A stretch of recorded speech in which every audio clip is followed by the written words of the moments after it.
Яшьләргә ташламалы шартларда фатирлар. Шаулының 26 яшь гаиләсе узган ел торак шартларын яхшырткан.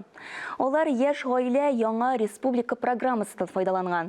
Социаль ипотека буенча фатирларга бюджет өлкәсендә эшләүчеләр генә түгел, ә коммерция структураларында эшмәкәрләр, үз мәшгульләр дә дәгъва итәләр.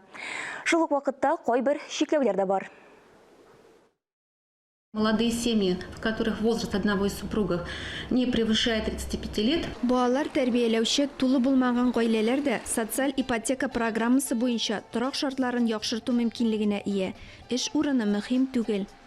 Исәпкә кую өчен төп шартлар гаиләнең бер әгъзасына яшәү минимумыннан ким булмаган җыелма керем. Бүгенге көндә яшәү минимумы 10,374 сум. Гаиләнең бер әгъзасы 18 квадрат метрдан да ким булмаган торак мәйданы белән тәэмин ителә. Яшь гаиләләрнең гаризалары 30 көн дәвамында карала.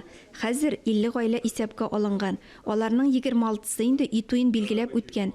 Әмма республика программасы таләпләренә туры килмәгән кешеләр дә бар. Таких у нас 12 семей. Шартлар таләпләргә туры килмәү сәбәпле бездә 12 гаилә бу программадан файдалана алмады.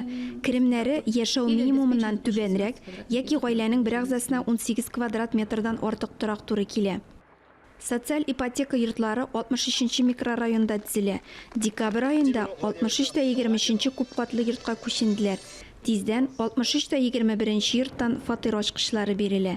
Ләлә Зайнуллина, Татарстан яңалыклары, Чаллы.